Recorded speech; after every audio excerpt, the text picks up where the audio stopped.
So, hello, soon to be chartered accountants. I hope you all are doing absolutely amazing and your preparations are going on in full swing. दोस्त, हर attempt में काफ़ी students से मेरी बात होती है and I come to know कि काफ़ी स्टूडेंट्स इतनी कॉमनली कुछ ऐसी मिस्टेक्स कमिट कर देते हैं जिनसे ना तो सिर्फ उनकी मार्क्स बहुत ड्रास्टिकली इफेक्ट हो जाते हैं बट कुछ कुछ का तो अटैम्प्ट भी लग जाता है बिकॉज ऑफ दीज मिस्टेक्स। दोस्त, इस वीडियो में वही कुछ ऐसी क्रूशल मिस्टेक्स की बात करने वाले हैं which you need to avoid at any cost in your final 10 days, in the final 10 days run up to your exams, including आपका जो एग्ज़ाम पीरियड रहने वाला है उसके अंदर भी आपको ये मिस्टेक्स अवॉइड करके चलनी है। ठीक है। अब इनमें से कुछ ऐसी मिस्टेक्स है जो मैंने खुद कमिट करी है जिसकी वजह से मेरा खुद का एग्जाम्स काफ़ी इमेंसली इफेक्ट हो गया था। ठीक है, सबसे पहले अपन उसी मिस्टेक की बात कर लेते हैं। दोस्त, क्या होता है ना कि एग्जाम्स जो अपना फर्स्ट एग्जाम होता है उससे पहले अपन काफ़ी एक्साइटेड रहते हैं, सारे इमोशंस दिमाग में आ रहे होते हैं, स्ट्रेस, एंजाइटी, नर्वसनेस, एक्साइटमेंट वगैरह, राइट। जिसकी वजह से एंड हमको बस पढ़ते रहना होता है, हम अपना बेस्ट देना चाहते हैं फर्स्ट एग्जाम से पहले।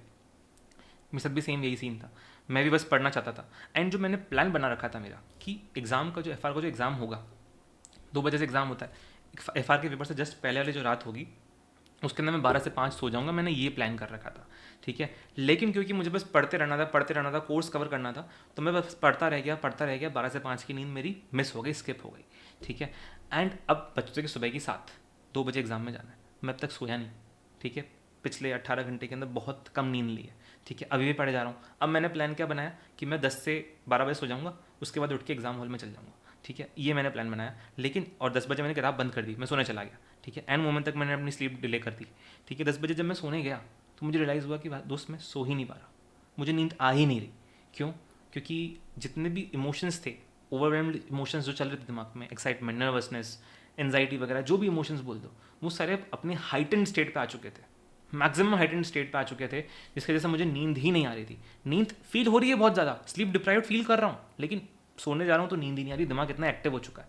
ठीक है, अब इस केस में क्या करोगे? ठीक है, तो अब वही मैं सिंपल कॉफ़ी के शॉट्स लिए बहुत स्ट्रॉन्ग कि चलो कॉफ़ी की वजह से जाते हैं, मेडिटेशन करी 10-15 मिनट कि चलो एटलीस्ट मेडिटेशन से मे भी थोड़ी दिमाग खुलेगा एग्ज़ाम के अंदर। अब एग्ज़ाम के अंदर जब मैं घुसा 1:30-2 बजे के आसपास, पिछले 18-24 घंटे के अंदर मैं सिर्फ 2 घंटे की नींद लिया रहूँगा। ठीक है, इतना ज़्यादा स्लीप डिप्राइव फील करा था मैं एग्ज़ाम के अंदर कि obviously because of this situation. ठीक है, अब दोस्त ये चीज़ मैं आपको कंफर्ट दे सकता हूँ कि आपके पास आपका कुछ भी क्यों ना हो गया एग्जाम से पहले, आपके दिमाग में कोई भी थॉट्स क्यों ना चल रहे हो दिमाग से पहले, आपको साथ कोई भी परेशानी क्यों नहीं हो, एग्ज़ाम के पीरियड जो होता है ना 2 से 5 बजे का, उसके दौरान आपको इतनी ज़्यादा आपकी स्लीप डेप्रीवेशन अफेक्ट नहीं करती, बिकॉज एग्जाम टाइम में आपका दिमाग बहुत ज़्यादा एक्टिव होता है। ठीक है, उसको पता ही नहीं चलता कि आप स्लीप डिप्राइव्ड हो। ठीक है, तो इवन मैं स्लीप डिप्राइव्ड था, मेरी एग्जाम से पहले मुझे बहुत डर लग रहा था कि भाई पेपर कैसा होगा, इतना मेहनत करी लेकिन नींद में उतना दिमाग चलेगा नहीं चलेगा एग्जाम के अंदर। लेकिन एग्जाम के दौरान मुझे बिल्कुल फील नहीं हुआ कि मुझे वो नींद आ रही है, वो फील नहीं हुआ बिल्कुल। पेपर स्मूथली निकला, अच्छा स्कोर आया मेरा एफआर के अंदर। अब मैं ये कमेंट नहीं कर सकता कि अगर मैं स्लीप डिप्राइव नहीं होता तो क्या पता मेरा स्कोर और बेटर आ सकता था, वो मैं कमेंट नहीं कर सकता। उसने मेरा पेपर अफेक्ट किया नहीं किया वो मैं कमेंट नहीं कर सकता, बट डेफिनेटली काफ़ी स्टूडेंट ऐसे होंगे जो स्लीप डिप्रेशन की वजह से काफ़ी पेपर का उनका अफेक्ट हो जाएगा, क्योंकि मेरे साथ मे भी नहीं हुआ हो लेकिन किसी के साथ तो हो सकता है ना, क्यों रिस्क लेनी है उस चीज़ के अंदर। ठीक है, एंड भले से एग्जाम के अंदर मुझे उस चीज़ से फ़र्क नहीं पड़ा एफआर के अंदर, लेकिन उसका इफेक्ट मेरे अगले पेपर के अंदर ज़रूर पड़ा है। क्यों? क्योंकि दोस्त जैसे पेपर खत्म हुआ एफआर का, उसके बाद सारी नींद याद आने लग गई कि जितनी भी स्लीप डिप्रेशन था सारा दिमाग में चढ़ गया, सब कुछ याद आने लग गया कि भाई कितना स्लीप डिप्राइव्ड है तू। तो पेपर से आते ही, एफआर के पेपर से आते ही मैंने पूरी लंबी नींद ली 7-8 घंटे की एक साथ। ठीक है, रात के 3 बजे तक मैं सोया हूँ एएफएम के प्रिपरेशन के टाइम पे, राइट। पेपर से एफआर से आते ही मैं सो गया 7-8 घंटा सीधा, ताकि फिर मैं एएफएम का पेपर, उसकी वजह से मेरा एएफएम का पेपर काफ़ी इफेक्ट हो गया। क्यों? क्योंकि दोस्त स्टार्टिंग में पहले ही आते से ही 8 घंटे आप सो चुके हो, तो अब टाइम बहुत कम बचा है एएफएम के प्रिपरेशन करने के, तो अब एएफएम के पेपर में प्रेशर आ रहा है। तो अब उसकी वजह से अब क्या हुआ, अब एएफएम का जो पेपर था उसके अंदर मैं नींद कम ले पाया क्योंकि सारी नींद पहले ही ले चुका हूँ। ठीक है, तो वापस से दोस्त वही सीन हुआ, एएफएम के पेपर के अंदर भी 18-24 घंटे के अंदर, पिछले 18-24 घंटे के अंदर सिर्फ 1-2 घंटे की नींद लेके गया। क्योंकि मैं कर क्या रहा था, मैंने एफआर की नींद पूरी करी एएफएम के पेपर के अंदर, फिर एएफएम के पेपर की नींद मैंने पूरी करी ऑडिट के पेपर के अंदर, ऑडिट के पेपर की नींद करी मैंने आगे डीटी के पेपर के अंदर। तो मैं यही कर रहा था, बस पिछले पेपर की नींद अगले पेपर में पूरी कर रहा था। एंड हर पेपर के अंदर सारे स्टार्ट से लेके पहले से लेके 8वें पेपर तक, 8 पेपर होते थे उस टाइम पे, हर पेपर के अंदर मैं पिछले 18-24 घंटे के अंदर सिर्फ 1-2 घंटे की नींद लेके गया। ये सीन हुआ, एंड लिटरली हर पेपर से पहले डर लगता था, इवन दो पेपर में ज़्यादा फर्क नहीं पड़ा लेकिन हर पेपर से पहले डर बहुत लगता था, एंड किसी और को तो अफेक्ट कर सकती है ये चीज़। तो मैं वही कह रहा हूँ कि मे बी एग्जाम में आपको रियलाइज़ हो नहीं हो, रिस्क क्यों लेना है। ये गलती बिल्कुल अवॉइड करना कि मैं अपनी स्लीप को अवॉइड करता चल रहा हूँ एग्जाम से पहले 10 कोर्स पढ़ता जा रहा हूँ, बिकॉज आपको समझ में नहीं आ रहा कि आप मे बी एफआर के पहले पेपर से पहले आपको लगता है ज़्यादा पढ़ रहा हूँ।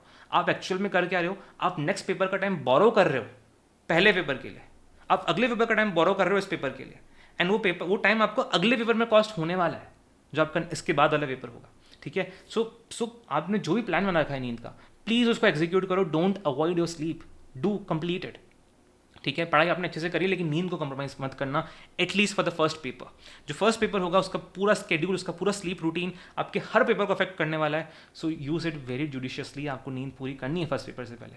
ठीक है, क्योंकि किसी का भी पेपर अफेक्ट हो सकता है स्लीप डेप्रिवेशन की वजह से, यू नेवर नो कि क्या हो जाएगा एग्जाम के अंदर। ठीक है, सबसे पहली बात तो ये।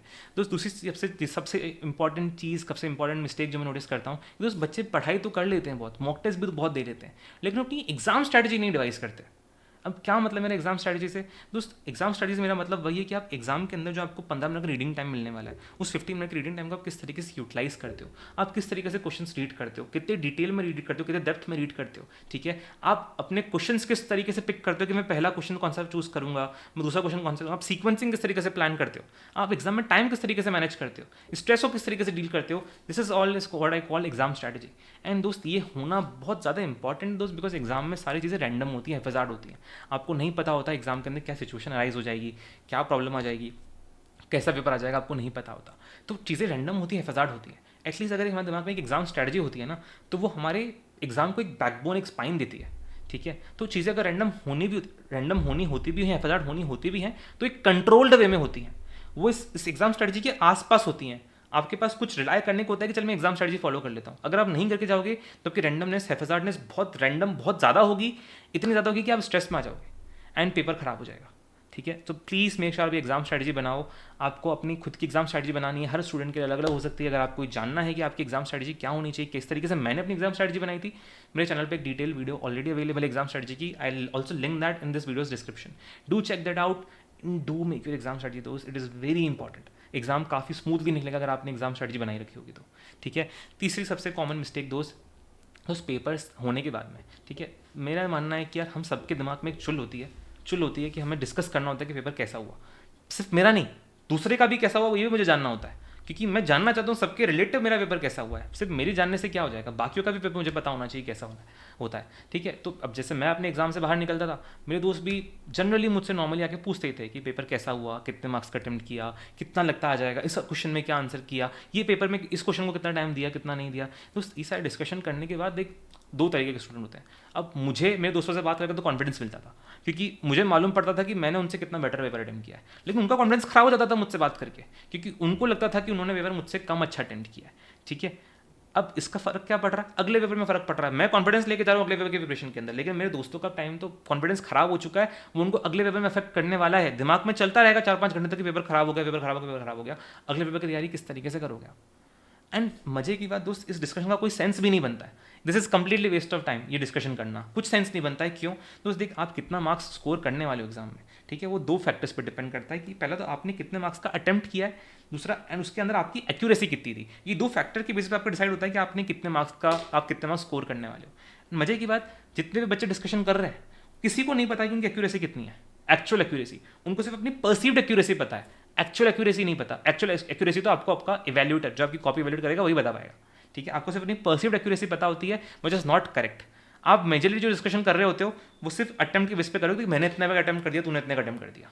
ठीक है, इसके ऊपर कोई बात ही नहीं करता, किसी को पता भी नहीं होता। तो मुझे एक बात बताओ, जब आपके मेजर मार्क्स इस पे फर्क इससे डिसाइड होने वाले हैं, इस चीज़ से कुछ क्या फ़र्क पड़ता है।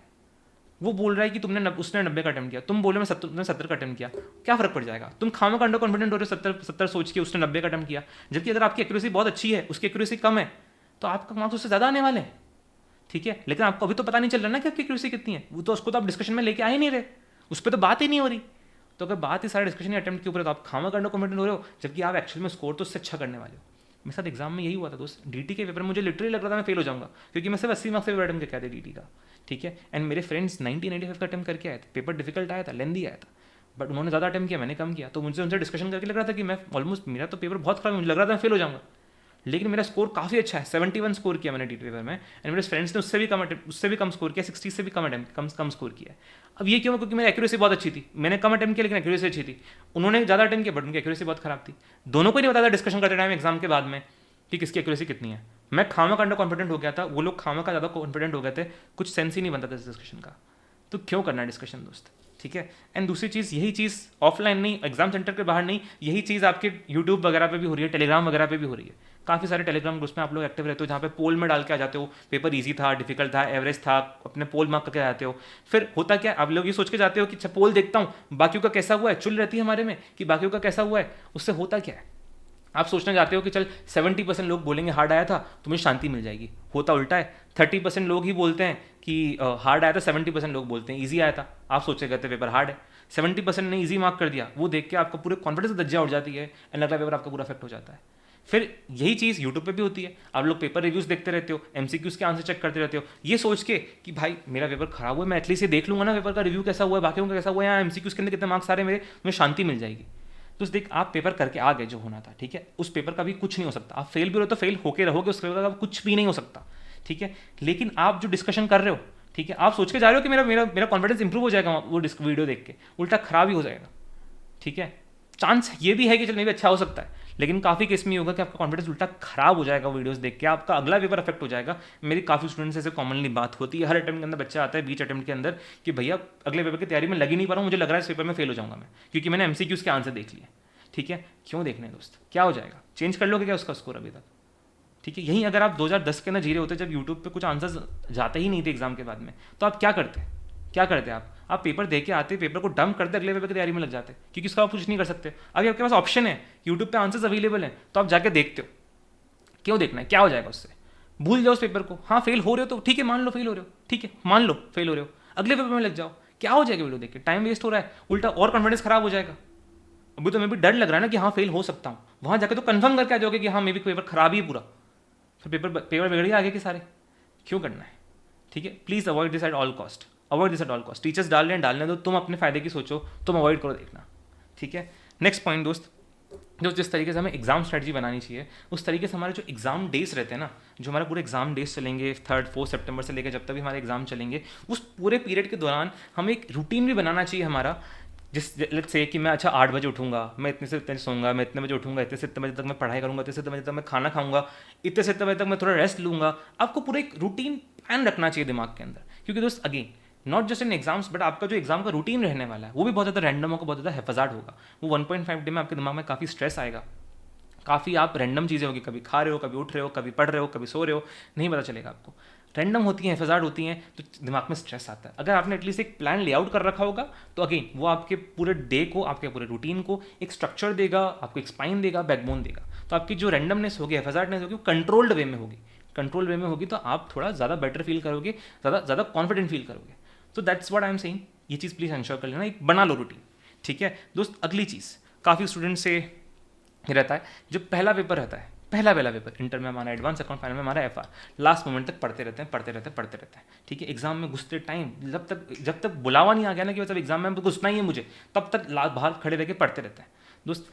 पहले पेपर से पहले प्लीज़ ये चीज़ अवॉइड कर दो कि लास्ट मोमेंट तक पढ़ रहे हो। एग्जाम में घुसने से, एग्जाम टाइम से में भी 1-1.5 घंटा पहले किताबें डंप कर दो, बंद कर दो, क्योंकि लास्ट मोमेंट तक पढ़ने से कुछ नहीं हो रहा है, आप दिमाग को फ्लड करे जा रहे हो, इन्फॉर्मेशन डाले जा रहे हो, उससे होता कुछ नहीं है। एग्जाम के अंदर आंसर तब सही निकलेगा जब आप इन्फॉर्मेशन को प्रोसेस सही से कर पाओगे, आंसर में दिमाग सही से लगा पाओगे। उसके लिए आपका दिमाग काम होना चाहिए, इन्फॉर्मेशन अच्छे से प्रोसेस होनी चाहिए।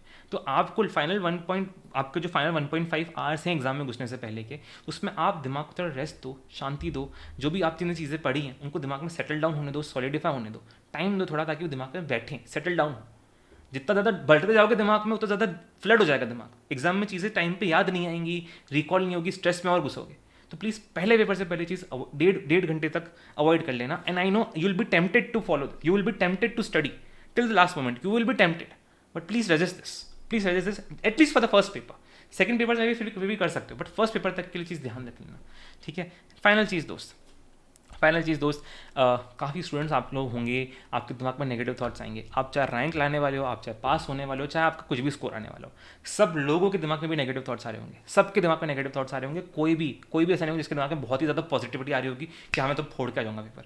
सब लोग के दिमाग में नेगेटिव थॉट्स आ रहे होंगे। ठीक है दोस्त, मेरा यही है कि नेगेटिव थॉट्स आना काफ़ी नॉर्मल सी चीज़ है, काफ़ी नेचुरल सी चीज़ है, बिकॉज आपने काफ़ी मेहनत करी इन एग्जाम्स के लिए।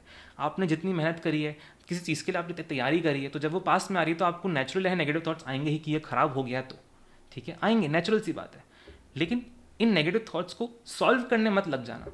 आप अभी इस चीज़ में टाइम मत लगा देना कि आप लोगों से बात कर रहे हो, किसी और के पास जा रहे हो, ग्रुप्स में जाके बात कर रहे हो, दोस्तों से बात कर रहे हो कि तुझे भी स्ट्रेस आ रहा है, तुझे भी स्ट्रेस आ रहा है। नेगेटिव थॉट्स को सॉल्व मत करने लग जाना कि भैया मुझे तो ऐसा लग रहा है कि ऐसा ना हो जाए, मुझे तो ऐसा लग रहा है ऐसा ना हो जाए। उस चीज़ में टाइम अभी स्पेंड मत करो, आप नेगेटिव थॉट्स को सॉल्व करने मत जाओ। ठीक है, क्योंकि काफ़ी नॉर्मल सी चीज़ है, नेचुरल सी चीज़ है। खामा का टाइम वेस्ट हो जाएगा अगर नेगेटिव थॉट्स को सॉल्व करने गए, उसके बाद में भी सॉल्व नहीं होंगे नेगेटिव थॉट्स, आने लाजमी हैं negative thoughts.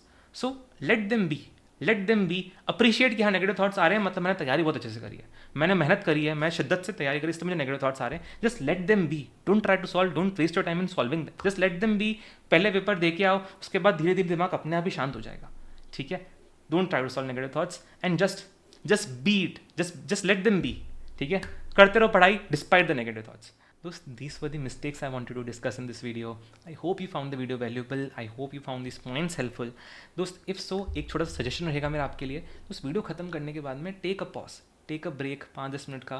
Try to reflect, try to introspect on these points, try to think कैसे आप इन मिस्टेक्स को अवॉइड कर सकते हो दोस्त। बिकॉज चीज़ क्या है ना कि मिस्टेक्स इतनी कॉमन है, इतनी टेम्पटेशन होती है हमको इन कमिट करने की, कि वो अवॉइड तभी हो पाएंगे जब आप डेलिबरेटली एक थॉट दोगे, प्लान आउट करोगे कि ऐसे इन चीज़ों को इनकलकेट कर सकते हो अपने प्लान में। So do give a thought on this and I hope you found this video valuable. If so, do consider liking this video and subscribing the channel. Also, do let me know in the comments what was the point that you found the most helpful in this video. Thank you so much, dost. All the best, dost, and trust me, you're gonna rock in your exams. Stay motivated, stay healthy. Thank you so much.